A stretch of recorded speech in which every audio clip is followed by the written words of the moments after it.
유한타증권의 유동원 글로벌 자산배분 본부장님, 갓동원 본부장님과 함께 보도록 하겠습니다. 어서 오세요. 어서 오세요. 안녕하십니까. 네. 안녕하세요. 네. 두 분이 오늘 또 네. 네. 오붓한 시간을 보내셨다고 네. 제가 들었습니다. 네. 네. 맛있게 짜장면도 먹고. 네. 의미 있는 시간이셨다고 네. 그렇죠? 네. 네. 네. 어떤 의미 있는 시간인지는 나중에 다들 확인이 가능하실 네. 것 같고요. 일단 오늘 준비한 내용 저희 일찌감치 한번 들어가 볼까요? 그럴까요? 굉장히 빨리 시작하네요. 네, 왜냐면 다 듣고 싶어서 저번에 다 못 들은 게 너무 죄송했어가지고 네. 네, 네. 들어가 보겠습니다. 예. 바로. 자, 제목 보겠습니다. 필요했던 숨고르기 구간, 이제 그 이유를 대비하자라는 부분이고요. 우선은 미국 증시를 쭉 좀 짚어보고, 그 다음에 또 지난주에 그 중국 증시에 대한 시각, 그 다음 뭐 최근에 또 부실 기업 얘기도 나오고 있으니까 네. 그 부분 다시 좀 짚어보고요. 네. 전체적으로 시장에 대해서 보겠습니다. 자, 어저께는 미국 증시가 제법 반등을 했지만 어쨌든 지난 2주 정도, 일주일 반 정도는 시장이 조정을 받고 있습니다. 네. 특히 9월 달에 들어서서는 확실히 지금 좀 조정이 보이고 있고요. 대부분 다 뭐 1%대 중반에서 2%대 중반까지 지금 하락을 하고 있는 모습이었고, 이거는 이제 지난주이니까 월 화요일 날 또 빠졌었고, 근데 이제 수요일 날 되돌렸으니까 거의 뭐 비슷하다 보시면 될 것 같습니다. 자, 근데 이제 그 하락이 있었던 이유를 놓고 보면은 뭐 여러 가지 요소가 있겠지만, 가장 중요한 부분은 아무래도 이제 이 생산자 물가 지수의 상승, 예상보다 높게 나왔다. 아까 그 얘기 하시는 것 같던데, 이렇게 되면은 인플레이션이 예상보다 오랫동안 높게 유지되는 게 아니냐. 네. 이렇게 되면 미연준의 테이퍼링이 빨라지고 또 금리 인상도 빨라지는 게 아니냐. 이렇게 이제 계속 얘기가 나올 수도 있으니까 그런 부분에 있어서 했던 우려가 지금 나오고 있습니다. 네, 이 생산자 물가 지수가 상승하고 있는 부분들이 아무래도 이제 원자재 가격이 만약에 상승을 하게 되면 가격 전가를 못할 경우에는 영업 마진율 하락으로 이어지고, 가격 전가를 하게 될 경우 인플레이션으로 연결이 되니까 그러면 미연준의 테이퍼링과 금리 인상이 빨라질 거다. 이런 것들을 자꾸 이제 걱정하게 되는 거죠. 네. 실질적으로 지금 근원 인플레이션을 자극할 수 있는 근원 PPI 생산자 물가 지수도 아까 뭐 그냥 명목은 8점 몇 프로였지만 여기는 6.7%. 그래도 어쨌든 YOY로 계속 높아지고 있는 상황입니다. 우리가 사실 바랬던 거는 이제 이게 살짝 죄송합니다. 마우스 요렇게 꺾여 내려오길 바랬는데 그죠? 근데 이게 계속 올라가고 네. 있으니까 이건 당연히 이제 영업 마진율에 영향을 미칠 수가 있지 않느냐라는 걱정을 하게 됩니다. 또 최근에 보면은 이제 천연가스 가격이 거의 뭐 폭등을 하는 모습 보여주고 있고, 이제 이런 부분들을 보고 있으면 실질적으로 이 인플레이션이 정말로 어떤 큰 위기를 만들어내는 게 아닌가라는 걱정들을 할 수가 있겠죠. 네. 또 다른 뭐 밀 가격, 음. 파스타 가격, 우리나라는 쌀 가격이 완전히 폭등한 거랑 똑같은 거죠, 그죠? 그 다음에 BDI가 계속 치고 올라가고 있고, 네. 그래서 이런 모든 숫자들을 보고 있으면 걱정스럽다라고 했고, 그나마 좀 덜 올라가던 유가도 어저께 72달러를 뚫고 올라갔죠. 네. 그러면서 이제 기본적으로 이 인플레이션에 대한 걱정들을 하게 됩니다. 그래서 이 부분에 있어서는 이제 저희는 어떻게 생각하고 있냐면, 지난주에도 설명을 드렸지만 어떤 이 구조의 변화가 지금 생기고 있죠. 그러니까 탄소 배출권 얘기 나오고 있고, 그죠? 기후 변화에 따라서 신재생 에너지화 가속화, 전기차 가속화, 뭐 이런 것들을 얘기를 하면서 지금 실제로 인플레이션을 자극하는 것 중에서 가장 큰 요소가 전에도 말씀드렸지만 레거시라고 얘기를 하지만 어쨌든 구경제 관련된, 즉 뭐 개솔린차, 좀 석유 가격, 천연가스 등등등 이제 이런 쪽에 설비 투자가 더 많이 안 들어가고 오히려 이제 신재생 쪽으로 들어가니까 이쪽이 공급 부족이 일어나는 현상이 일어날 수가 있다라면서 네. 이렇게 가격을 올리는 거죠. 네. 근데 이제 왜 그런 파월 의장이 이게 일시적이라고 얘기를 하는지, 그리고 저도 왜 그렇게 생각을 하는지라고 봤었을 때는 어쨌든 지금 이쪽에서 다른 쪽으로 넘어가는 시기에서 그 옛날 거에 대한 가격이 올라가는 거잖아요. 네. 근데 그게 이제 얼마나 가겠냐 하는 거죠. 그래서 이쪽으로 넘어갔을 때 이쪽이 빨리 이제 비중을 차지하기 시작하면 가격은 오히려 뚝 떨어지겠죠. 왜냐하면 뭐 간단하게 전에도 말씀을 드렸습니다만 전기차의 가격만 와 가솔린차 두 개만 딱 놓고 봤었을 때 똑같은 펑션을 하는 데 있어서 들어가는 코스트가 비용이 전기차가 훨씬 작다라는 거죠. 그러니까 결국 인플레이션이 아니라 디플레이션 인바이러먼트라고 얘기를 하는 거고 그것을 계속 캐시우드가 계속 얘기를 하는 내용이겠죠. 그래서 네. 테슬라 신봉을 하시는 분이 거고 물론 언젠간 그렇게 될 것 같아요. 중간에 과도기가 있다라는 거죠. 그래서 중고차 가격이 새 차 가격과 딱 붙었던 것처럼 네. 가솔린차에 있어서 그런 현상이 일시적으로 일어날 수 있는 그런 환경이다라는 것이고요. 그 다음에 이제 실질적으로 정말 그러면 이 마지막 소비자 가격 부분이 아니라 원자재 가격이 올라간 부분에 대해서 지금 걱정하고 있다. 네. 유가 올라가고 천연가스 가격 올라가고 막 이런 것들. 근데 저희는 그거는 실질적으로 저희가 생각할 때 굉장히 일시적일 것 같다라고 얘기하는 거고요. 그 에그플레이션이라고 얘기해서 농산물 가격도 많이 올라갔었잖아요. 네. 그게 많이 떨어졌었고 사실. 그 다음에 럼버 가격, 그러니까 그 우드 나무 목재. 가격, 목재 가격도 급등을 했다가 거의 뭐 다 내려왔고. 네. 그래서 유가도 제가 생각할 때는 지금 72몇 달러지만 저는 유가는 앞으로 계속해서 박스권일 거라고 생각합니다. 그러니까 박스권이라 함은 65달러에서 75달러 사이 정도로 계속 유지가 될 거다. 그러면 그 인플레이션 압력은 여기 CRB 인덱스에 나와 있듯이 지금 현재 가격이 234.3인데 1년 뒤에 전망치는 222.1이에요. 그러면 고점 대비해서 지금 고점이라고 뭐 할 수도 있겠고 지금 현재 가격 대비해서 앞으로 1년 뒤는 한 10%까지는 아니더라도 그죠? 한 7, 8% 정도 빠질 수 있다.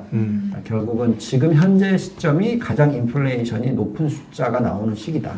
네, 그래서 장기적으로 놓고 봤을 때는 그렇게까지 걱정을 하지 않는다라는 저희 말씀드리는 거고 그래서 계속 말씀을 드립니다만 테이퍼링은 과거에 비해서 3배나 속도가 빨랐기 때문에 더 빨리 해야 되고 강도는 더 세게 해야 된다. 그거는 이제 비정상적인 걸 정상화시키는 과정이고요.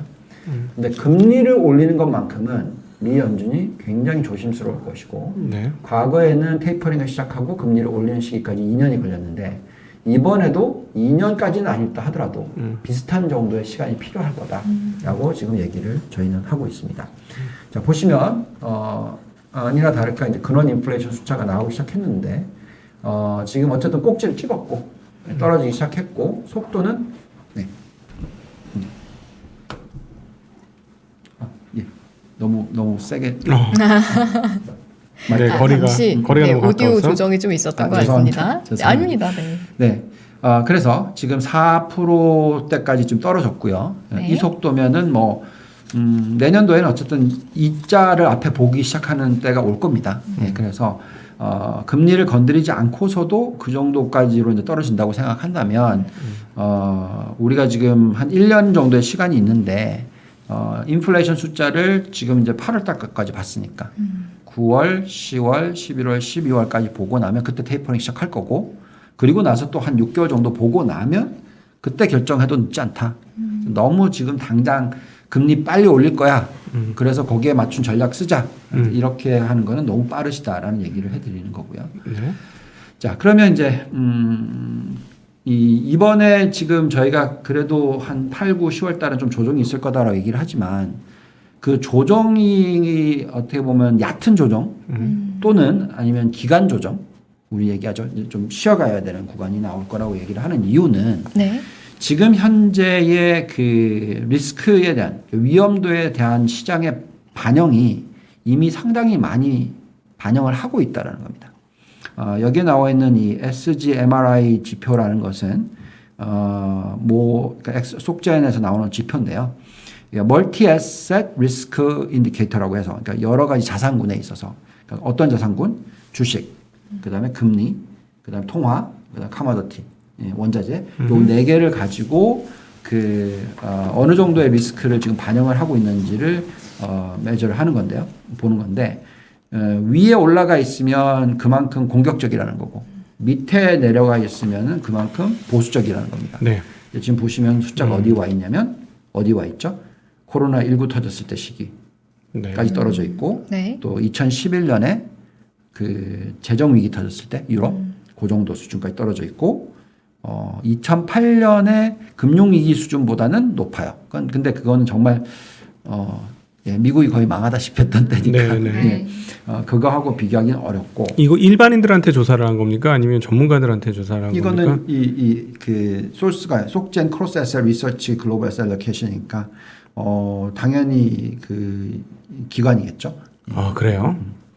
그래서 지금 현재 이 정도의 리스크를 감안하고 있다라는 것을 보시면 사실 주식이 그렇게 비싸 보인다고 생각이 안 들어요.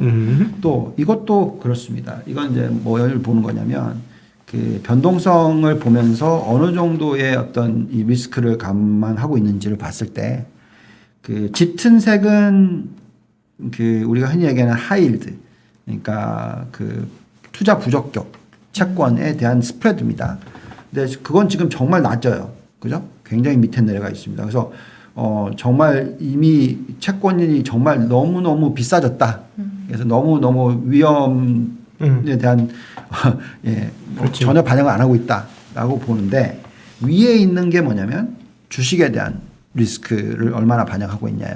네. 어떻게 보는 거냐면 그 풋 옵션, 그러니까 이제 하락 베팅하는 네. 풋 옵션에 대한 스프레드에 대한 어떤 그 어느 정도의 프리미엄이 붙어 있느냐. 지금 80%. 그러니까 상당히 높게 이미 벌써 하락할 거라는 것을 베팅하시는 쪽이 많다라는 거죠. 그러니까 이런 걸 보면서 우리가 흔히 얼마나 거품이 들어가 있느냐 아니면 얼마나 보수적이냐. 그러니까 저희가 다른 것도 짚어보는 거 있잖아요. 공포와 탐욕 지수. 네. 얼마나 탐욕이 쌓여 있느냐 아니면 얼마나 공포스러우냐 하는데 지금은 사실 공포에 가 있다 오히려. 예, 탐욕보다는. 이런 걸 보면 실제로 그게 약간 추정을 할 수 있는 걸까요? 그렇죠. 예. 지금 말씀하신 것들 몇 가지를 보면 심리 지표가 굉장히 어둡다라는 거예요. 시장에 있는 사람들의 시장을 보는 뷰가 어둡다는 거죠. 미국 지금 2분기 실적만 보면 90% 이상이 어닝 서프라이즈가 났어요. 근데 그 이후로 주가가 오르긴 했습니다만 뭐가 있냐면 분위기가 과거에 너무 많이 올랐고 또 올랐어? 또 올랐어? 이젠 진짜 다 오른 거 아니야?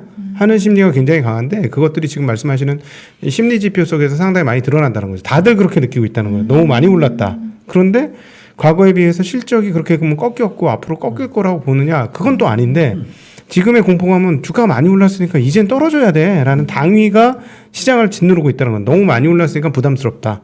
예, 그게 심리 지표로 나온다는 말씀이시고요. 그렇죠. 얼마나 좀 심각한 거냐면 우리가 이제 채권을 들여다보고 주식을 들여다보잖아요. 근데 보통 이제 예를 들어서 A라는 회사가 망한다 치면 우선 주식을 먼저 다 팔잖아요, 그죠? 네. 네. 그리고 나서 이제 채권에 건드리기 시작하는 거죠. 네. 제일 먼저 리스크가 큰 거부터. 그게 주식이잖아요. 네. 근데 이제 어느 정도까지 이제 그게 채권에 대한 신뢰도가 쌓여서 얼마나 보수적이냐면 이게 지금 뭐냐면 유럽의 정크본드입니다. 그러니까 정크본드라고 하면 우리가 하이힐드라고 계속 아까도 얘기했지만 그러니까 부채 비율이 높은 기업들.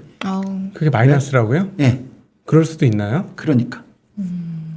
그게 그러니까 가능한가? 채권이라는 것은 지금 손실이 나는데도 채권 투자를 하면 손실이 나는데도 주식이 아니기 때문에 엄청나게 고평가되어 있는 거고 주식은 제일 먼저 이 회사가 망했을 경우에 제일 먼저 사라지니까 그거는 굉장히 지금 저평가되어 있다는 거예요. 오히려. 사실은 지금 뭐 미국의 단기 금리는 조금 올랐다고 앞선 코너에서 얘기는 했습니다만 장기 금리 10년물 금리를 보면 지금 원자재 가격 빵빵 뛰는 걸로 감안해 보면은 야 인플레 올 것 같은데 이런 상태면 사실은 장기 금리는 지금보다는 한 단계 레벨업은 됐어야 맞는 건데 이런 정도라는 거는 다 필요 없고 그냥 안전한 금리 적게 주더라도 나 채권에서 앉아 있을래라는 안전 선호 심리가 의외로 굉장히 강하다는 걸 증명하는 요인도 그렇죠. 있는 것 같아요. 저도 네. 그렇게 생각이 듭니다, 진짜. 네. 그러니까 그렇다 보니까 저희의 생각에는 저는 어쨌든 계산을 했었을 때 어느 쪽이 리스크가 더 높냐. 네.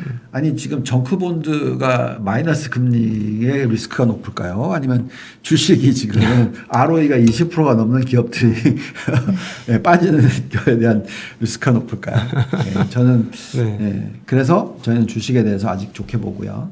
그 다음에 이제 단순 계산으로서 이제 이 숫자를 가지고 얘기들 많이 하세요. 이제 아까 각동님께서 말씀하셨듯이 2, 4분기 실적이 역대 최고치가 나왔는데, 단순하게 지금 P 멀티플이 21배이기 때문에 비싸다. 과거의 5년 평균 18배보다 높기 때문에, 뭐, 10년 평균인 한 16점 몇 대비해서 높기 때문에 고평가다라고 얘기를 하고 있단 말이죠. 네. 그런데 저는 이제 과거와 비교를 하지 않고 지금 현재 금리가 1.3%잖아요. 그죠? 1.3%인 국가의 P 멀티플이 21배다. 그게 비쌀까요? 저는 전혀 안 비싸거든요. 제 계산은. 원래 보통 뭐 이렇게까지도 계산할 수 있어요. 1 나누기 1 나누기 금리. 그러면 예를 들어서 금리가 5% 때는 1 나누기 5% 하면 20배 P 멀티플이 적절하다면 네. 지금은 2%로 계산하면 50배가 적절하다. 네. 이렇게도 볼 수 있다라는 거죠. 그러니까 단순 계산입니다. 네. 그래서 지금 21배라는 게 과거와 비교했을 때 비싸다라고 얘기하기에는 지금 금리가 너무 낮다라는 거죠. 네. 그래서 지금 현재는 그래도 계속 이 공포 심리를 가지고 얘기를 하고 있으니 이럴 때는 조정이 있을 수도 있고 쉬어가는 기간이 있을 수도 있으나 그 조정폭이 클 수가 없다라는 거죠.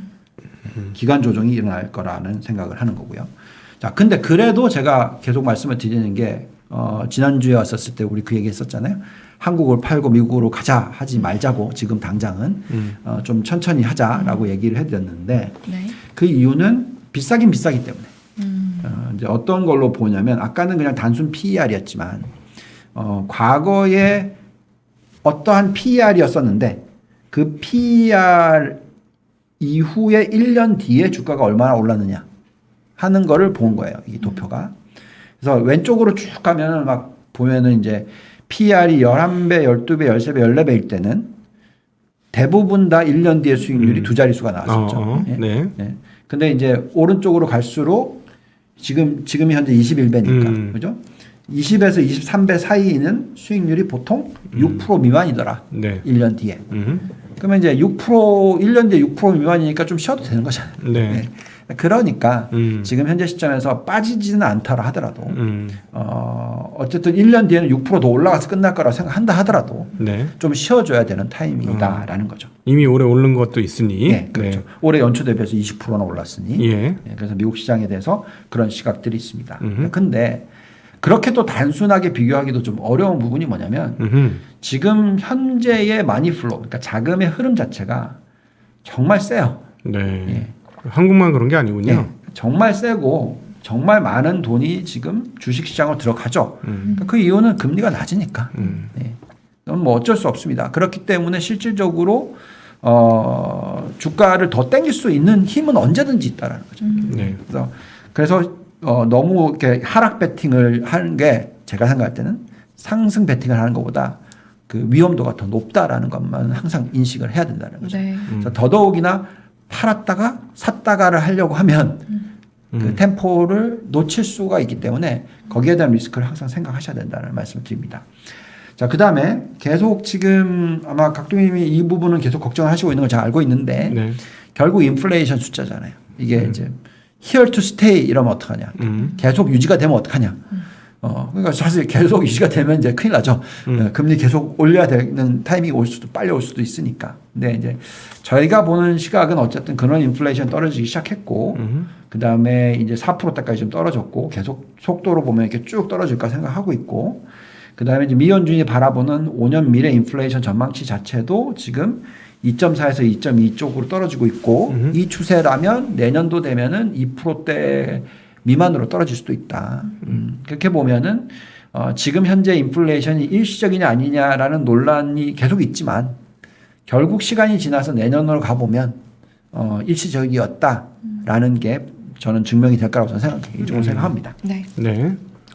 자, 그래서 그러면 이제 중요한 것은 언제 미국의 금리가 올라갈 거냐. 아니, 금리가 올라가는 게 아니라 미 연준이 금리를 올릴 거냐 하는 부분이에요. 과거에 여기에 보면 이 차트를 보고 있으면 요렇게 갔었을 때 이때 기억나시죠? 각동님. 저희 기억나세요? 그님? 저는 기억이 안 납니다. 2.7%. 네, 요렇게 갔었을 때 다들 뭐라 그랬냐면 3% 간다. 예, 곧 3% 간다. 그러면서 이제 주식 막 팔아야 된다 이런 얘기 했었단 말이죠. 이 속도로 보면 당연히 이 커브면 이렇게 갔으면 3% 가야죠, 그죠? 네. 요렇게 그어버리면 그죠? 근데 그게 아니라 이건 잘못됐다 얘기했고 다시 내려왔잖아요. 그럼 이제 여기서부터 요렇게 긋기 시작하면 요렇게 이제 요 추세로 간다고 계산하면 네. 요렇게 그어보면 어떻게 돼요? 2023년에 2%, 2024년에 2.5% 요렇게 가는 숫자가 나오는 거예요. 자, 그러면 왜 이게 중요하냐면 미 연준은 금리를 건드릴 때 있어서 장기 금리가 어떻게 되느냐를 보고 판단을 많이 해요. 왜? 장단기 금리 차가 역전이 돼버리면 그거는 그 다음에 바로 위기가 터집니다. 장단기 금리 차가 역전이 됐다라는 것은 그만큼 은행권이 굉장히 힘들어지고요. 금융 시스템이 마비가 될 수 있는 가능성도 생기고요. 당연히 그냥 예전부터 그게 신호처럼 그렇게 연결이 됐던 부분인 그럼 거죠. 당연하죠. 이렇게 은행으로 따지면은요. 연관이 생긴다. 은행이 단기로 돈을 땡겨 오잖아요. 예금, 요금을 예금을 가지고 장사를 하는 거잖아요. 근데 네. 요금을 예금은 언제든지 돈을 내줘야 되지 않습니까? 근데 대출은 내가 빌려줄게 내일이라도 내가 달라고 하면 줘? 이러면 주나요? 그런 대출은 없죠. 그렇죠. 1년이건 2년이건 3년이건 기간을 정해놓고 하잖아요. 정해져 있죠. 난 단기로 땡겨와서 장기로 주거든요. 근데 장단기 금리가 역전된다는 건 뭐냐면 내가 얘한테 요금을 예금해 줘야 될 이자보다 받을 이자가 적은 거죠. 네, 그렇게 되는 거예요. 그러면 금융 시스템이 당연히 교란이 되고 어려워지는 그렇겠네요. 거고 또 그리고 네네. 경기 측면에서 보면 이게 왜 장단기 역전이 중요하냐면 미래를 어떻게 보느냐는 거거든요. 지금 당장은 되게 열기가 뜨거워서 금리가 안 내려가는데 미래는 되게 나쁘게 보는 거예요. 그러면 미래가 다가오면 경기는 꺾여줘야 되는 거죠. 미래를 모두가 나쁘게 보고 있는 거니까. 그러면 결국은 그게 이제 곧 하강을 할 것이다라는 신호로 아주 세게 받아들이고 또 뭐랄까 확률과 신빙성과 과거 경험상으로 아주 빈번하게 그 장단기 역전이 되면 꺾였습니다. 네. 그러니까 저는 제가 은행 분석만 20몇 년을 했던 사람이니까 그 최악의 사인이에요. 예, 장단기 금리 역전은 일드 커브 플래트닝이 거의 인버링이 돼버리면 저는 무조건 콜합니다. 이제 폭망장 온다 뭐 이런 식으로. 네네. 그래서 그거는 저희가 굉장히 세심하게 보는 부분이에요. 네. 그래서 어쨌든 지금 그러면 미 연준의 입장에서는 그분들은 저보다 더 은행을 많이 보셨던 분들이시겠죠. 네. 그럼 어떻게 생각하겠어요? 적어도 장기 금리가 2%는 가야지. 내가 금리를 좀 올리지. 1% 있는데 내가 왜 올려? 이렇게 되는 거죠. 네. 그렇죠. 예, 그렇죠. 그 플레이어들이 안다는 거예요. 이 말씀 무슨 말이냐면 플레이어들이 장단기 금리가 좁혀들어서 역전이 될 것 같은 분위기를 연출하는 순간 전문 시장 참여자들은 아 갔네 시장 갔네 안녕 우리 떠나야 돼 시장에서 자 가자 이러면 어떻게 되겠습니까? 시장이 엄청나게 흔들리거나 큰 변동성 하락 이런 게 다가오니까 그렇겠네요. 그 패를 이거는 그냥 너무 교과서적으로 너무 다 알고 있는 패예요. 그걸 다 알고 있는 연준이 감히 이런 상황에서 금리 올려가지고 겨우겨우 살리려고 온갖 그냥 힘을 다 써가지고 있는 거 없는 거 다 넣어가지고 겨우 불씨 살려놨는데 갑자기 물을 확 붓는 거나 똑같거든요. 그렇죠. 네, 그런 행동을 할 리가 없다. 연준이. 그럴 리가 없는 거예요. 그러니까 저는 제가 그래도 제가 은행은 좀 잘 보는 편입니다. 네. 오래 봐서 많이 봐서 제가 우리나라 IMF 위기 터졌을 때 우리나라 은행도 구조조정 관련된 그 아무튼 많은 일을 했거든요. 네. 그래서 어쨌든 지금 현재 시점에서 미 연준이 금리를 올릴 확률은 그냥 없다고 보시는 게 맞아요. 지금 현재 시점에서. 네. 그래서 결국은 미국의 10년 국채 금리가 2%에 도달하고 그리고 나서 한 6개월 정도 지켜보고 계속 2% 이상의 높이 유지가 된다. 그러면 건드린다는 거죠. 네. 그래서 결국 타이밍은 언제냐면 2023년 하반기쯤 돼야 될 것 같다라는 게 저희 시각이고 그렇다면 그때까지는 결국 증시는 계속 상승을 할 수 있다라는 거고요. 물론 이제 금리를 올리기 전에는 한 번의 어떤 조정이 있을 수 있어요. 어느 정도? 한 10% 정도. 근데 많은 분들이 최근에 막 10% 조정 얘기를 하잖아요. 네. 테이퍼링 갖고 10% 조정 안 와요. 제가 볼 때. 금리를 올린다라는 예측이 앞으로 3개월 내내 있을 거다라면 그때 10% 정도의 조정 올 겁니다. 근데 그것도 꼭지가 아니에요. 그 이후에 또 다시 돌립니다. 네. 결국 언제 그러면 결국 언제냐면 미 연준의 금리가 2% 갔을 때 그때가 최꼭지다. 네. 시장은. 그럼 그게 언제냐? 이 속도로 금리를 올린다면 1년에 0.5% 정말 많이 땡기면 0.75% 네. 이 정도 계산을 하면 0%부터 지금 0%잖아요. 네. 2%까지 가려면 4년 걸리겠죠. 0.75로 계산하면 3년 걸리겠죠. 그러면 2023년 플러스 3. 그럼 언제죠? 2026년. 제가 그래서 그런 얘기를 하는 거예요. 네. 언젠간 꼭지가 올 텐데 그 꼭지가 언제쯤 올 거냐. 물론 이 관련돼서는 아직도 변수가 상당히 많아요. 여러 가지를 계속 체크하시고 지금 격동행에서 계속 하고 있는 이 인플레이션 숫자 계속 봐야죠. 네. 근데 제 감은 아마도 올해 연말이 지나고 나면 인플레이션에 대한 얘기보다는 네, 아무튼 지켜보시죠. 예. 네. 네. 인포맥스 라이브와 함께 지켜보시는 네. 걸로. 네. 자, 게다가 또 다른 지표들이 그렇게 예견을 해주고 있는데 달러 지수의 움직임도 거의 그냥 북박이에요 요즘에. 예, 안 움직여요. 예, 그렇다라는 것은 급격한 금리 인상이나 금리 인하는 없다. 그러니까 결국은 이런 지표를 보고 있으면 우리는 좀 여유를 가지시는 게 맞다. 그래서 보니까 막 시장 빠진 것 같다 그러더니 어제 갑자기 또 땡겨버리잖아요. 그러니까 항상 좀 빠질 거니까 쉬다가 가자 하고 미리 던져놓고 사기에는 너무 그 하락폭이 작을 거니까 세금 내야 되잖아요. 미국은. 그죠? 양도세를 딱 차익 실현하는 순간에 예. 그러니까 그런 걸 항상 생각한다면 네. 미국 주식을 쉽게 던지기는 어렵다라는 얘기를 해드립니다. 자, 그럼 언제쯤 그럼 정말 왕창 던지냐 하는 부분에 있어서는 매번 전에도 말씀을 드렸지만 여기 나와 있듯이 빅스 지수가 12 수준에 가야지 요럴 때 그래야지 어느 정도 위기가 터지죠. 그래서 아직은 지금 다시 올라가 버렸거든요. 여기 이 정도의 룸이 있을 때는 아직까지는 고점하고 얘기하기는 멀었다는 거고 그다음에 또 공포와 탐욕 지수 이 안에는 아까 말씀드렸던 옵션 관련 가격도 들어가 있어요. 그러니까 거의 지표 7개를 같이 보면서 이렇게 복합적으로 만드는 지표거든요. 그래서 보통 우리는 뭐라고 얘기하냐면 20 이하에서는 적극 매수 그리고 80 이하 이상에서는 적극 매도. 네. 근데 지금 현재 30. 예. 그러니까 여기서 왜 우리가 팔아야 되지? 도대체 뭘 베팅하고 20까지 가는데 10밖에 안 남았는데 네. 여기다가 팔아놓으면 다시 언제 사지? 그런 거죠. 그래서 그렇기 때문에 리스크가 크다라는 얘기를 해드립니다. 네. 그다음에 대표 지수의 어떤 우리가 펀더멘털적으로 들여다보더라도 지금 다우존스, S&P, 나스닥 100, 러셀 2000 다 두 자릿수의 상승 여력이 남아있다라는 펀더멘털적인 계산이 나오기 때문에 아직까지는 이번에 조정이 있다고 생각하는데 그 폭에 대해서 너무 깊게 생각하지 말라는 얘기 해드리고요. 네. 그 다음에 유동성 지표로 놓고 보더라도 저는 5,000은 넘어야지 S&P가 또는 나스닥이 17,000포인트 넘어야지 그때 좀 심각하게 조금 많이 차익 실현을 할 겁니다. 근데 아직은 멀었다라고 생각하는 거고요.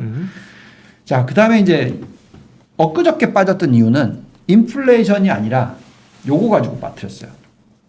바이든 대통령이 법인세를 21%에서 26.5%로 올릴 거다라는 네. 걱정. 네. 이거는 굉장히 심각한 문제예요. 그렇죠. EPS가 빵빵 빠지니까. 네. 그래서 저희가 계산을 해봤습니다.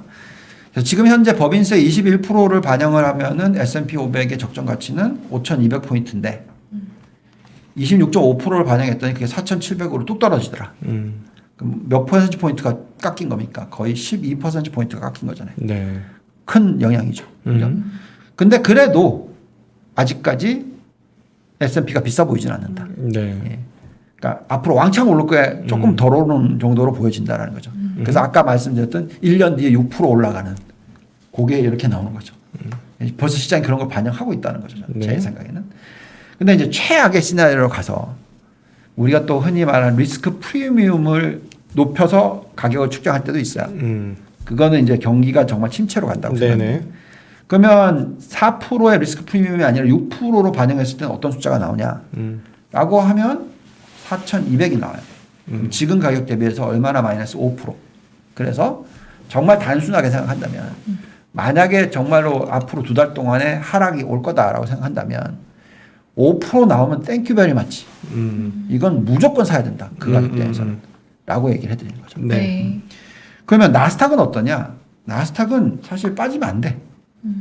어떤 숫자가 나오냐면 물론 법인세를 21에서 26.5%로 올리면 그 깎이는 폭이 17%포인트나 돼요. 네. 그러니까 상당히 높죠. 아까 S&P보다 더 높죠. 왜? 네. 이익을 더 많이 벌어들이니까. 당연히 깎이는 게 더 많겠죠.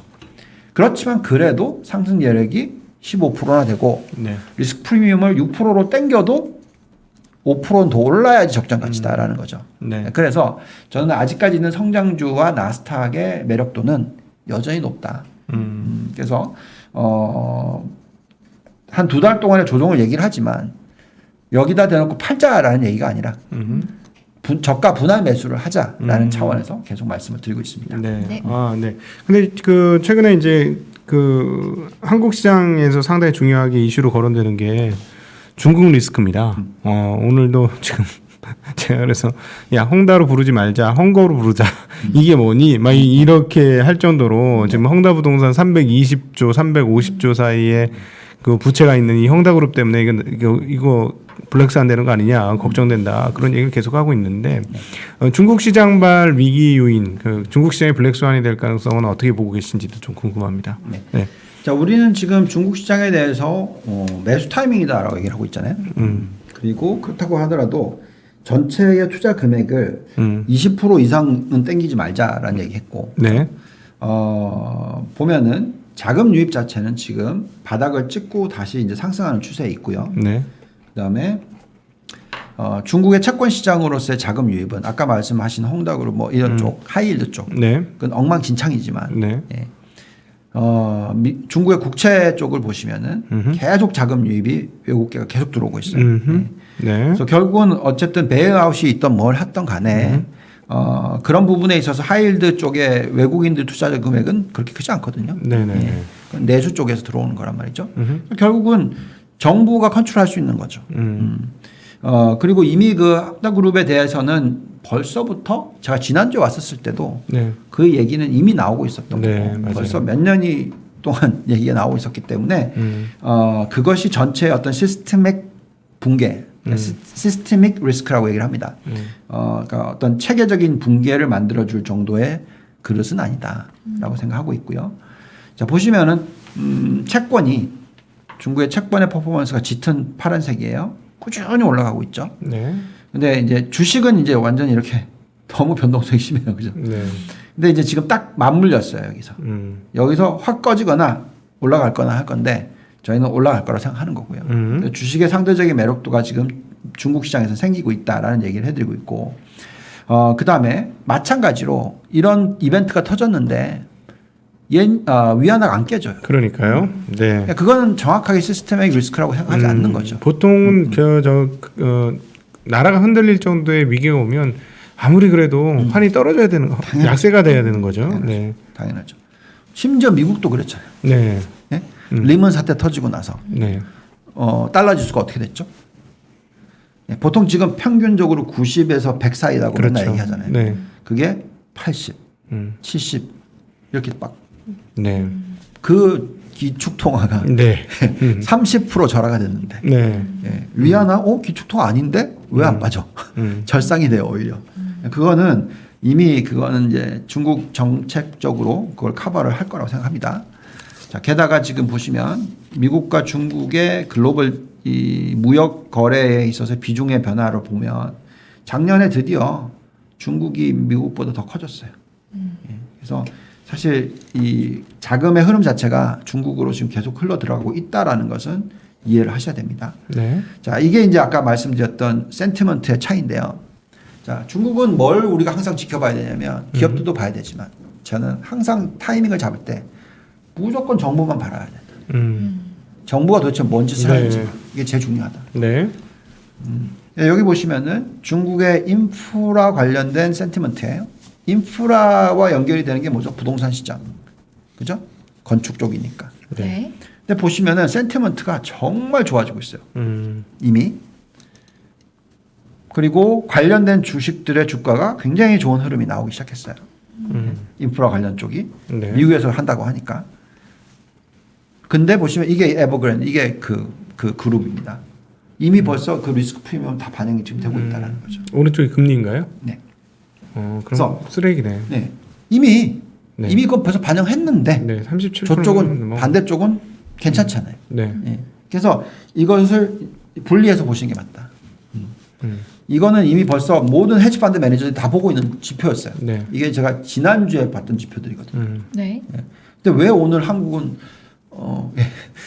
중국은 사실 1% 2% 빠졌잖아요. 네. 그 1% 2% 충분히 얼마든지 빠질 수 있죠. 옛날에 중국 한번 빠지면 3% 5%는 뭐 아주 쉬웠거든요. 네. 안 빠지잖아요. 네. 그래서 그렇게 보시면 제가 볼 때는 이게 어떤 블랙 스완으로 보기에는 너무 좀 무리가 있다 네. 판단하고 있습니다. 자, 그래서 결국 중국의 위안화와 또 금리의 추이를 보고 있으면 이거는 좋아지는 모습이다. 위안화가 절상 추세에 있고 10년 국채 금리가 빠지는 추세에 있다. 네. 물론 하이힐드는 올라갔죠. 예, 그 부분은 이미 우리가 아는 부분이고. 그래서 그렇다면 지금은 중국을 투자할 만한 타이밍이고요. 네. 그 다음에 결국 펀더멘털이 중요한데 하이힐드 쪽 말고 기본적인 중국의 공업기업, 제조기업들의 순이익은 어떻게 변하고 있느냐. 어쨌든 올해가 작년 동기 대비해서 57.3% 증가하고 있다. 이익이 많이 늘고 있다. 이익이 많이 늘고 있는데 회사가 망한다? 뭐 아무튼 국가가 망한다? 뭐 이런 식의 어떤 블랙스완적인 걱정은 하지 말자. 네. 물론 이 숫자가 다 거짓말이면 모르겠지만, 네, 뭐 그런 심지어는 요즘에 그런 얘기도 하죠. 어쨌든 또 저희가 갖고 있는 숫자를 가지고 중국의 대표 지수, 아까는 미국의 대표 지수들을 들여다봤는데, 네. A50 상해 종합지수, CSI 300 심천 종합지수, 홍콩 H를 다 계산해 보니 평균적으로 15%에서 20% 이상, 심천은 30% 가까이 네. 상승 여력이 보인다. 펀디멘탈적으로 저평가되어 있다라고 판단이 된다. 그래서 중국에 대해서 너무 걱정하지 말자라는 거고요. 그 다음에 중국의 펀디멘탈이 왜 저희는 더 튼튼하다고 생각하냐면 여전히 지난주에도 보여줬던 숫자입니다만 중앙은행의 총자산 규모가 대체대표 규모가 GDP의 40% 수준이고 이것이 중국과 미국이 똑같아요. 상대적으로 유럽이나 일본보다도 훨씬 낮다. 네. 그러면 정부의 펀디멘탈이 훨씬 더 튼튼하기 때문에 그만큼 환율이 절하될 가능성보다는 절상될 가능성이 더 높고 네. 또한 어떤 부실채권 문제가 터졌을 때 그걸 서포트 해주고 도와줄 수 있는 힘의 여건이 여력이 크다. 과거에 이 유럽의 소버런 뎃 크라이시스가 생기고 일본의 크라이시스가 생겼을 때는 네. 정부 부채 비율이 워낙 높기 때문에 네. 그냥 질질질질질질 그냥 안 좋고 정말 지저분한 장이 계속 오래 가는 네. 그런 구조였거든요. 네네. 네, 미국과 중국만큼은 그렇게 보여지지 않는다는. 네. 자, 그다음에 이제 언젠가는 깨지는 데가 오는데 언제 깨지느냐? 과거에도 보여드렸듯이 닷컴 버블이 붕괴됐던 시기가 달러의 초강세. 그다음에 서브프라임 금융 위기가 터졌을 때는 달러의 초약세. 그러니까 항상 달러의 큰 움직임이 동반된다. 네. 뭔가 어떤 대자하락장이 생각이 든다면. 위로든 아래로든. 그쵸. 한 방향은 아니네요. 아니다. 네. 라는 거고요. 근데 지금 아래 방향으로 틀 가능성은 정말 작아요. 즉 달러 약세, 달러의 초약세. 네. 이렇게 보기에는 은행권이 너무 튼튼해. 그리고 아까 보여드렸듯이 정부의 펀디멘탈도 상대적으로 훨씬 튼튼해요. 그래서 그게 상대적인 가격 지수니까 돈 푼 것도 사실은 달러만 보면 많이 풀었지만 다른 나라하고 같이 비교해 보면 뭐 덜 풀었죠. 삐까삐까 하니까 덜 풀었죠. 네. 그래서 결국은 언젠가는 달러가 초강세로 갈 거예요. 그때는 그냥 미국 주식도 들고 있으면 안 돼. 그래요? 예. 그럼 어떻게 해요? 여기 닷컴 버블 때 보세요. 120까지 갔었을 때 네. 사실 달러만 들고 있었어야지. 그죠? 주식은 어떻게 됐죠? 닷컴 버블부터 고점부터 바닥까지 네. 예, 60% 빠졌어요. 네. 주식은. 네. 그러니까 달러가 20% 올랐는데 주식에서 60% 깨지면 마이너스 40%.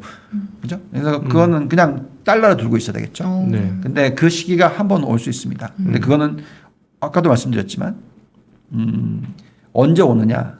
달러의 초강세는 미연준이 금리를 2%? 올리기 시작해서 2%에 도달하게 되면 네. 그때는 상대적으로 당연히 달러의 초강세가 올 수 있겠죠. 네. 그래서 전제 조건들이 미리미리 있습니다. 모든 일이라는 게 1부터 바로 10까지는 않아요. 1, 2, 3, 4, 5 쭉 천천히 가는 거지. 신호를 잘 알아야겠네요. 그렇죠? 예, 그 추세를 항상 이해해야 됩니다. 자, 근데 언젠가 위기는 온다 그랬고요. 그러면 달러만 들고 있어야 되냐? 아니죠. 금도 들고 있어야죠. 보시면 1997, 1973년, 1977년, 1987년, 2001년, 2002년, 2008년, 2009년 다 보시면 그죠? 다우존스는 박살 대신에 금 가격 얼마나 올랐어요? 아유, 매력 있죠. 예. 그러니까 달러로 들고 있지도 말고 그냥 금을 들고 있어도 돼요. 그러니까 위기 때 말씀하시는 거예요. 그렇죠. 금은 언제가 좋냐면 위기 때 발현된다. 자기 본능이 네. 가치가 네. 근데 엄청나게 발휘가 되는 거죠, 사실.